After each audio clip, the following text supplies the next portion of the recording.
अस्सलाम वालेकुम नाज़रीन। आई होप कि आप सब बिल्कुल ठीक-ठाक होंगे, खैरियत से होंगे। Welcome to SI health tips. नाज़रीन, आज हम बात करेंगे कैल्शियम की हमारी सेहत में क्या अहमियत है, कैल्शियम को लेना क्यों ज़रूरी है और कैल्शियम की डेफिशिएंसी की वज़ह से हम किस तरह की बीमारियों में या किस तरह की प्रॉब्लम्स में हम मुब्तला हो सकते हैं। इस सिलसिले में हमने इनवाइट किया है अपने प्रोग्राम में मिस सिद्रा इम्तियाज को, जो रजिस्टर्ड कंसल्टेंट है, न्यूट्रिशनिस्ट है और माशाल्लाह उनकी बहुत ही स्ट्रॉन्ग उनका बहुत एक्सपीरियंस है इस हवाले से। अस्सलाम वालेकुम मिस सिद्रा, कैसी हैं आप? वालेकुम अस्सलाम जी, मैं बिल्कुल ठीक हूँ। आप सुनाएं, ठीक है? अल्हम्दुलिल्लाह, welcome once again. Thank you so आप मच हमें जी। बताइए कैल्शियम हमारी बॉडी के लिए क्यों जरूरी है और इसकी क्या अहमियत है हमारी सेहत में।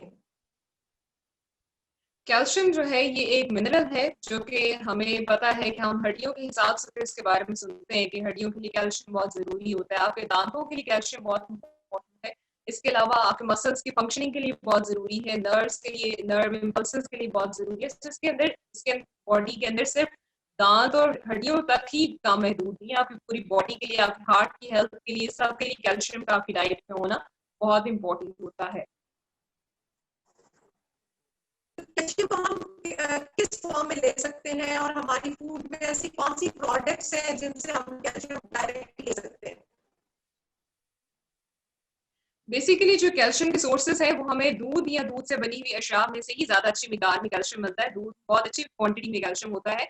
और इसके अलावा दूध के अलावा अगर हम बात करें कि लोगों को दूध पसंद नहीं होता तो वो दही का इस्तेमाल कर सकते हैं। इसके अलावा चीज में भी काफी अच्छी मिकदार में कैल्शियम होता है। अब मुख्तलिफ इकसाम है चीज की। चीज के अंदर पार्मेसान चीज के अंदर बहुत अच्छी मिकदार में काफी क्वांटिटी के अंदर जो है हमें कैल्शियम मिल जाता है। अगर हम इसके अलावा नॉन डेयरी सोर्सेज की बात करते हैं तो हमारे पास जो नट्स हैं उनमें वॉलट्स बहुत अच्छी मिकदार में वॉलट्स में होता है कैल्शियम। इसके अलावा सीड्स के अंदर हम बात करें तो चिया सीड्स में या जो हमारे पास तिल होते हैं जो हम ये नान वगैरह के ऊपर लगे हुए होते हैं, इसके अंदर बहुत अच्छी मिकदार में कैल्शियम होता है। सो हमें कोशिश ये करनी चाहिए कि बेसिकली तो अपनी डाइट के अंदर कैल्शियम वाली चीजें, दूध से जो हमें कैल्शियम मिलता है वो हमें प्लांट सोर्सेज से उस तरह का कैल्शियम नहीं मिलता, तो दूध या दूध से बनी हुई अशिया का इस्तेमाल जरूर करें। अगर वो नहीं पसंद, या बाज़ का कुछ ऐसे बच्चे होते हैं जिनको लैक्टोज इंटॉलरेंस होती है जो कि दूध देते हैं तो आपको डायरिया हो जाता है या आप टॉलरेट नहीं करते दूध, तो वो दही का इस्तेमाल कर सकते हैं। या दही भी अगर नहीं पसंद आती तो आप इसी तरह से, जैसे मैंने भी बताया कि सीड्स के अंदर कैल्शियम है और फिग्स के अंदर जो अंजीर है उसमें कैल्शियम मौजूद होता है। सब्जियों के अगर हम बात करते हैं तो ग्रीन लीफ वेजिटेबल्स में अच्छी मिकदार में कैल्शियम मौजूद होता है। लेकिन सब्जियों में जो कैल्शियम है उसके अंदर ऑक्सलेट्स भी मौजूद होते हैं साथ में। ऑक्सलेट क्या करते हैं कि कैल्शियम को अपने साथ बाइंड कर लेते हैं, जिसकी वजह से वो आपकी बॉडी के लिए उतनी बायो अवेलेबल नहीं रहती। सो हम अगर ये कहते हैं कि हम दूध वगैरह ना ले लेंगे, खाली हम हरे पत्तों वाली सब्जियां इस्तेमाल करके अपना कैल्शियम पूरा कर सकते हैं, तो ऐसा नहीं है। सिर्फ खाली पत्तों वाली सब्जियों से आप कैल्शियम रिक्वायरमेंट अपनी पूरी नहीं कर सकते। इसके अलावा जो कई लोग मसल्स बनाने के लिए वे प्रोटीन का इस्तेमाल करते हैं, तो वे प्रोटीन बहुत अच्छा सोर्स है कैल्शियम का। बाज़ का जो है वो हमारी बहुत सारी फूड प्रोडक्ट्स कैल्शियम से क्वान्टिफाई किया जाता है। जैसे कि हमारे पास कुछ ब्रेकफास्ट सीरियल्स आते हैं, या जो विटामिन सी, इसी तरह से जो है हमारे पास जो जूसेस होते हैं, ऑरेंज जूस, उसके अंदर भी जो है बाज़ का कैल्शियम डाला जाता है। सो कैल्शियम जो है वो हमें डेयरी प्रोडक्ट्स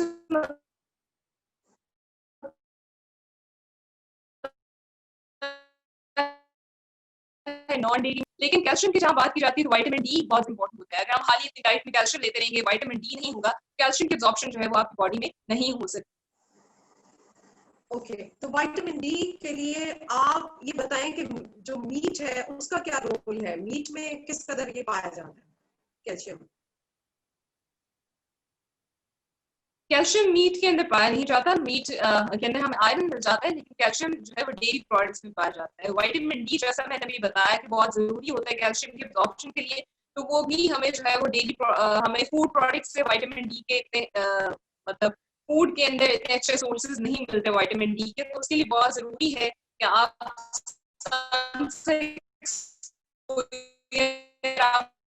हो रोजाना 20 से 25 मिनट जो है उसी में प्रॉपर्ली एब्जॉर्ब हो सके, क्योंकि विटामिन डी जो है वो हमारी बॉडी में तभी बनता है जो आपकी बॉडी सूरज की रोशनी से एक्सपोज हो। ठीक है, सो हमें अगर विटामिन डी अपनी हड्डियों को मजबूत बनाना है तो बहुत ज़्यादा ज़रूरी है कि आप रोज़ाना जो है वो इंडोर एक्टिविटीज़ की बजाय थोड़ी देर बाहर धूप के अंदर भी गुज़ारा करें ताकि आपकी हड्डियाँ कमज़ोर ना हो और मजबूत रह सकें। एक ही वक्त में कैल्शियम के हम मुख्तलिफ प्रोडक्ट्स ले सकते हैं, जैसे मुख्तलिफ सोर्सेज हैं, योगर्ट भी ले लिया, मिल्क भी ले लिया, और जैसे आपने कहा सेसमी सीड्स हैं वो भी ले लिए, तो क्या ये बेहतर होगा? कोशिश यही करनी चाहिए कि हमारी डाइट जो है वो उसके अंदर वैरायटी ऑफ फूड्स हो।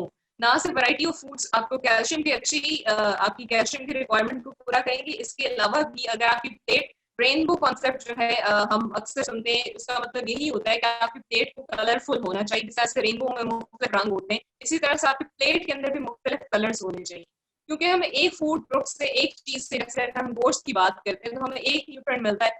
जो न्यूट्रिएंट गोश्त में मिसिंग होगा वो अगर हम साथ में सब्जियां लेंगे तो वो हमें वहां से मिल जाएगा। तो यही जरूरी होता है कि आपकी डाइट जो है वो वेरिड हो, मतलब वैरायटी ऑफ फूड जो है वो आप रोजाना इस्तेमाल।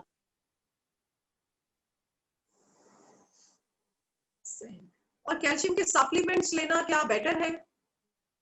सप्लीमेंट्स लेना और बच्चों के लिए या बड़ों के लिए क्या बेहतर होता है?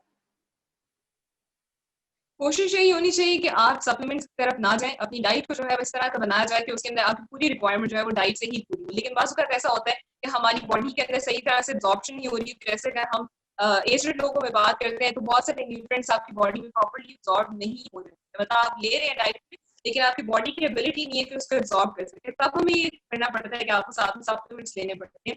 लेकिन जब हम कैल्शियम के सप्लीमेंट्स की बात करते हैं, कैल्शियम के सप्लीमेंट्स की बहुत सारे नुकसानात भी हैं। इसको हम कंटिन्यूअसली एक लगातार लंबे अरसे के लिए नहीं ले सकते, क्योंकि इसकी वजह से जो है वो आपके सॉफ्ट टिश्यूज की कैल्सिफिकेशन हो जाती है, मतलब आपके जो बजाय कि आपको फायदा हो आपको नुकसान होना शुरू हो जाता है। इसकी वजह से कैल्शियम के सप्लीमेंट्स अगर आप ज्यादा लेते हैं तो आपको किडनी स्टोन्स का बहुत ज्यादा, हमारे यहाँ बहुत ज्यादा कैल्शियम ऑक्सलेट के स्टोन्स कॉमन है पाकिस्तानी पॉपुलेशन के अंदर। इसकी वजह एक ये भी है कि हम आप बहुत सारे सप्लीमेंट्स की तरफ जाना शुरू हो गया। अब ये जब से कोरोना आया तो हम देखते हैं कि हर एक घर में हमें CAC 1000 जो है वो हम सभी लेते हुए नजर आ रहे हैं। तो कैल्शियम जो है वो आपकी जरूरत है, लेकिन उसका बहुत ज्यादा अगर आप इस्तेमाल करेंगे और कंटिन्यू करते रहेंगे तो बहुत सारे नुकसान जो है वो भी होना शुरू हो जाते हैं।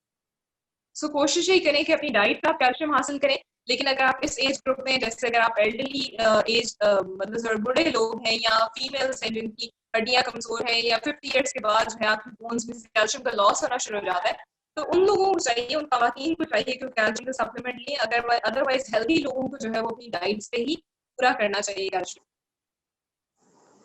ओके, ये बेस्ट टाइम कौन सा होता है दूध पीने के लिए या योगर्ट खाने के लिए? दही और दूध बुनियादी तौर पर मेरा ख्याल है हर घर में थोड़ा बहुत इस्तेमाल तो होता ही है, तो बेस्ट टाइम क्या होगा आपके ख्याल में?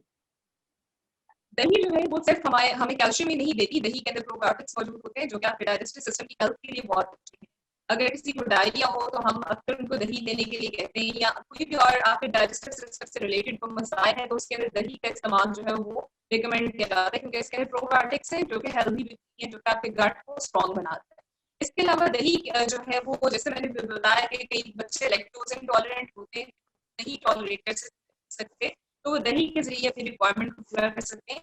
इसको लेने का कोई खास टाइम नहीं है, आप पूरे दिन के अंदर कभी भी ले सकते हैं। इनफैक्ट हमारा एक अगर हम बात करते हैं तो एक बैलेंस डाइट के अंदर दूध का और दही का इस्तेमाल होना बहुत जरूरी होता है। तो जब भी आपने एक मेन मील लेना है, दोपहर का खाना है, उसके साथ भी आप दही की शक्ल में दही की शक्ल में जो है वो लिया जा सकता है। इसी तरह से अगर आप रात को सोने से पहले दूध जो है अगर आप लेते हैं गर्म ग्लास दूध, तो वो आपको नींद के लिए बहुत अच्छा होता है, क्योंकि वो आप बॉडी में ट्रिप्टोफैन एक ऐसा समझने की एक चीज है जो कि आपको आपकी बॉडी के अंदर रिलैक्स करने में, आपको सेरोटोनिन प्रोडक्शन बेहतर करने में बहुत ज्यादा इंपॉर्टेंट होता है। सो अगर वो तमाम लोग जिनको नींद अच्छी नहीं आती, अगर वो सोने से पहले दूध का गर्म ग्लास पीते हैं, थोड़ी सी हनी ऐड कर लें, तो नींद बहुत अच्छी आती है। सो इसका कोई टाइम नहीं है, आप किसी भी टाइम जो है वो ले सकते हैं दूध का या दूध के डेयरी प्रोडक्ट्स का इस्तेमाल कर सकते हैं।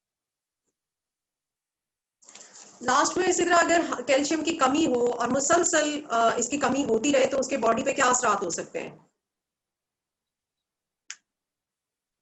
अक्सर हम देखते हैं कि प्रेगनेंसी के दौरान जो है वो बच्चों जो प्रेग्नेंट फीमेल्स होती हैं उनके दांत बहुत वीक हो जाते हैं। ये मैंने अपनी प्रैक्टिस में बहुत ज्यादा देखा है कि आप वीक हड्डियों के साथ और गिरते हुए दांतों के साथ खवातीन प्रेगनेंसी में आ रही होती है। सो उसकी वजह यही होती है कि आप डाइट जो है वो कैल्शियम डेफिशिएंट है। अगर आप प्रेगनेंसी में अगर आप कैल्शियम सही तरह का नहीं लेंगे, क्या होगा कि आपका जो फीटस है, जो आपकी बेबी ग्रो कर रहा है आपकी बॉडी में, उसको आपकी बॉडी से कैल्शियम मिलता जाएगा, उसकी रिक्वायरमेंट पूरी हो जाएगी, लेकिन आपकी बॉडी जो है वो कमजोर हो जाएगी। सो इसलिए बहुत जरूरी है कि कैल्शियम की रिक्वायरमेंट खासतौर पर प्रेग्नेंट खवातीन को जरूर अपनी खुराक के अंदर दूध का अच्छा इस्तेमाल करना चाहिए। इसके अलावा अगर मैं आम बच्चों की भी बात करूँ तो हम ये देखते हैं कि अगर बच्चे जो है उनके अंदर अच्छी हम हैबिट्स डेवलप करेंगे तो आपके बच्चे आप बड़े होते तक जो है वो मजबूत रहेंगे। सो बच्चों के अंदर आजकल बहुत ज्यादा मैं देखती हूँ चाय का इस्तेमाल कर रहे होते हैं, फीडर के अंदर डाल के हम माएँ जो है वो चाय दे रही होती है, सॉफ्ट ड्रिंक्स दे रही होती है, सारी क्या करती है अपनी हड्डियों को नुकसान पहुंचाती चीजें। अगर चाय जो है वो ये बहुत अच्छा बेवरेज नहीं है बच्चों के लिए, चाय की बजाय बच्चों को दूध ही दें। लेकिन हम ये भी बहुत गलत कॉन्सेप्ट समझते हैं कि दूध एक मुतवाज़िन ग़िज़ा है, तो हम बच्चों को अगर दूध ही देते जाएंगे तो उनकी रिक्वायरमेंट पूरी हो जाएगी, लेकिन आयरन नहीं होता। सो 6 मंथ्स का जब बच्चा हो जाए उसके बाद दूध के अलावा उनकी का इस्तेमाल होना भी, और आपकी डाइट का अच्छा होना, बच्चों को दूध जरूर पिलाएं और चाय वगैरह जो है उससे अवॉइड किया जाए। Thank you so much miss Sidra, आपने हमें बहुत ही अहम मालूमात दी कैल्शियम के बारे में, और आई होप कि ये प्रोग्राम बहुत बेनिफिशियल होगा मेरे व्यूअर्स के लिए भी। जी नाज़रीन, आई होप कि ये बड़ा इंफॉर्मेटिव प्रोग्राम है आपके लिए, किस तरह बच्चों के लिए, खवातीन के लिए, प्रेग्नेंट वुमेन के लिए और सबके लिए कैल्शियम लेना किस कदर जरूरी है, और किस किस फॉर्म में हम घर पे ही अपने जो चीजें हमें अवेलेबल है उसमें से हम अपनी कैल्शियम की कमी को पूरा कर सकते हैं, ताकि हमें सप्लीमेंट्स लेने की जरूरत ना पड़े। मिलते हैं एक नए प्रोग्राम में, तब तक के लिए इजाजत दीजिए। अल्लाह हाफिज।